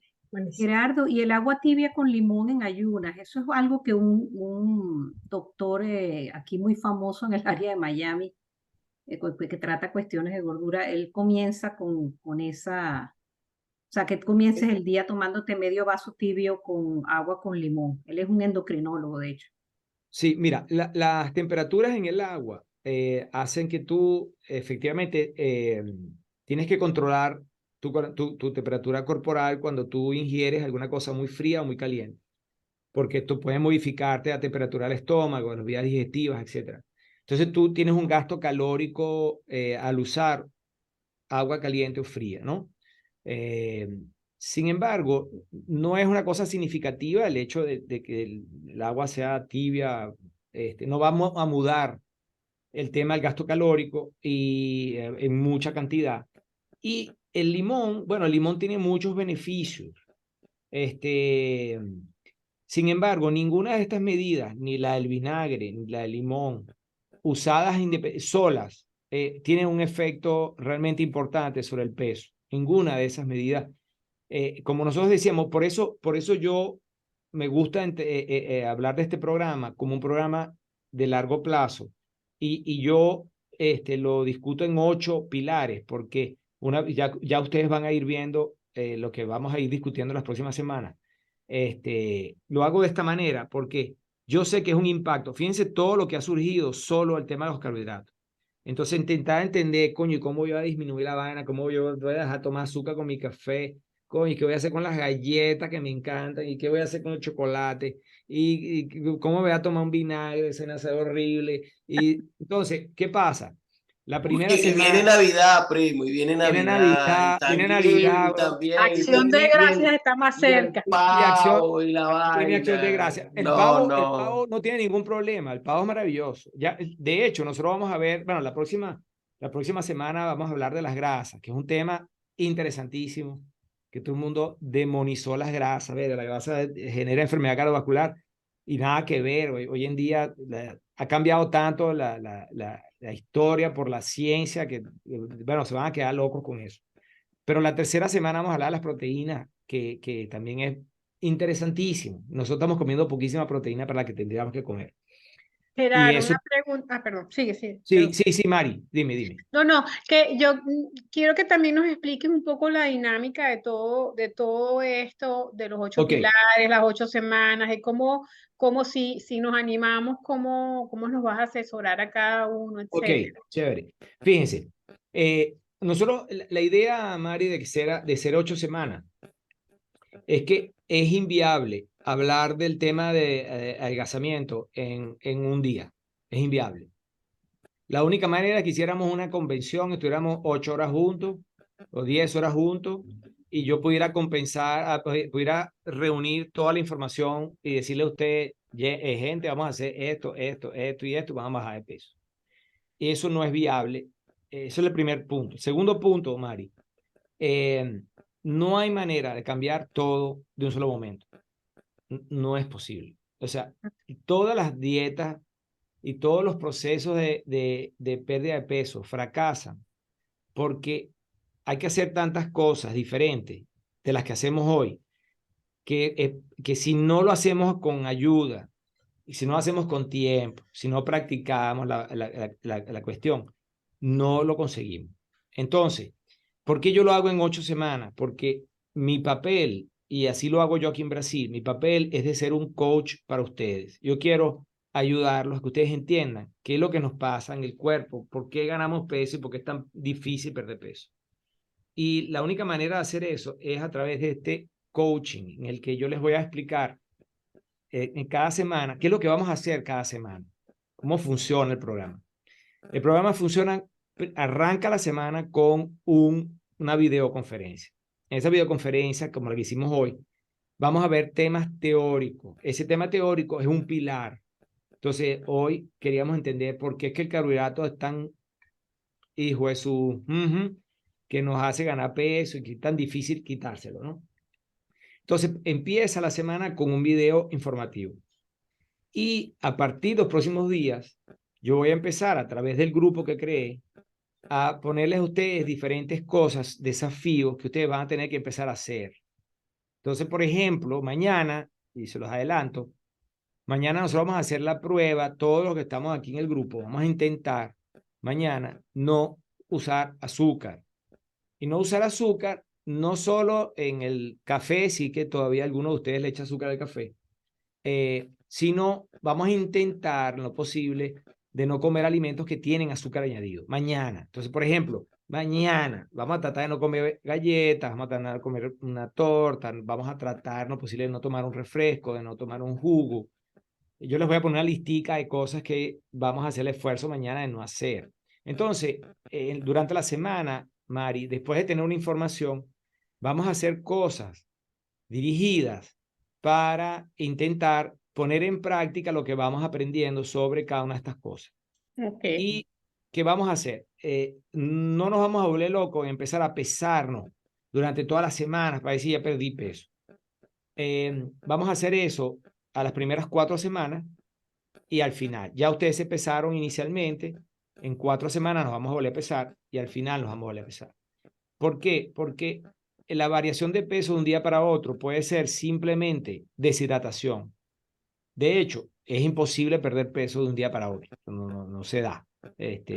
La cantidad de grasa que podemos perder un día es mínima. Más o menos, si yo hiciera todo cierto y yo hiciera pocas comidas en el día y comiera poquísimo carbohidrato, yo podría perder 300 gramos de grasa. Hiciera mucho ejercicio y tal, yo podría perder 300 gramos de grasa. Eso no lo vas a ver reflejado en la balanza. Entonces no es porque porque 300 gramos lo vas a recuperar con una botella de agua, ¿no? Entonces, por eso es que no vamos a hacer pesajes todo el tiempo. Entonces, ¿cómo funciona el programa? Información teórica y después actividades que nos van a permitir poner en práctica esa información teórica. Y ustedes sin darse cuenta van a ir mudando, cambiando cosas y van a ir cambiando cosas y van a ir incorporando hábitos nuevos, que al final de las 8 semanas, ustedes sí van a ver una diferencia. Te van a decir, coño, perdí mis kilitos, tengo una circunferencia abdominal menor, me siento mejor, estoy pensando mejor, me siento menos cansada o menos cansado, etcétera. Porque, y yo estoy seguro, Mari, si hacemos todo lo que vamos a hacer estas 8 semanas, al final te vas a sentir mucho mejor, con certeza. Sucede, es lo que está, digamos, no voy a garantizarlo 100% porque, bueno, porque puede haber algún problema en alguno de ustedes, pero en general, lo que yo he visto con la experiencia que tengo es que esto funciona y funciona porque yo voy a estar ayudándolos, yo voy a estar dándole ideas, consejos, porque vamos a ir haciendo dinámicas y porque vamos a ir entendiendo con los 8 principios qué es lo que me hace regular mi peso. Ok. Es básicamente esa es la propuesta. Y entonces la interacción va a ser a través del grupo. A través del grupo, ahí yo voy a mandarle cosas a ustedes, ustedes van a tener que responderme cosas. Yo les voy a pedir que manden algunas fotos de alimentos, ustedes van a tener que mandarme fotos de alimentos, etcétera. Esa es la dinámica. Ok. El que más se beneficia de estas cosas es el que realmente hace las cosas. O sea, si tú no puedes involucrarte en alguna de las cosas, bueno, no va a pasar nada, pero si puedes involucrarte mejor porque vas a ir aprendiendo, vas a ir practicando, vas a ir haciendo las cosas y al final vas a tener un resultado mejor. Ok. Hay un último detalle que quería decirle antes de que nos despidamos, ya que Cecilia Given pidió admitirse. Ajá, un último detalle importante para las mujeres, que son la mayoría de este grupo, estamos nada más el José y yo. Las mujeres Bien pierden por peso. José. Bien, José. José, José. Fíjense, las mujeres pierden peso más lento que los hombres. ¿Por qué? Porque el metabolismo de la mujer es más lento que el metabolismo del hombre. La tasa metabólica basal es menor, porque la masa muscular de la mujer es menor que la del hombre. Entonces, la mujer pierde peso un poco más lento que el hombre. Entonces, yo se los digo porque a lo mejor si José empieza a hacer todo perfecto, como todos vamos a empezar a hacer, a lo mejor él en 4 semanas va a haber perdido más peso que ustedes. A lo mejor, si él lo hace todo correcto, etcétera. Entonces, no se vayan a sentir frustradas por eso. Es normal, es así que sucede. Que no Es se normal que atreva. la mujer tiene un metabolismo diferente. Y otra cosa, la mujer tiene un ciclo diferente. Los hombres somos absolutamente planos. El hombre a cada 20 minutos libera testosterona. Y tenemos nuestro chorro de testosterona todo el tiempo. Y nosotros vamos una semana al gimnasio y ya tenemos músculo. La mujer no, la mujer tiene que entrenar y entrenar y entrenar. Entonces, pero si nosotros sabemos eso, entonces no perdamos la cabeza, tranquilas, vamos a trabajar con ustedes bien. Hay momentos en el ciclo en las que todavía tienen ciclo, no sé si ya hay algunas de ustedes no tienen, por ejemplo Mari me está haciendo que no Yo tiene, tampoco. Irene, Qué Irene chiste, tampoco. qué chiste. Claro, entonces, bueno, fíjense, para la mujer postmenopáusica es ahí un reto mayor, un desafío mayor, porque los niveles de estrógeno están más bajos. El estrógeno y la testosterona en la mujer son muy buenas para ayudarlas a perder peso.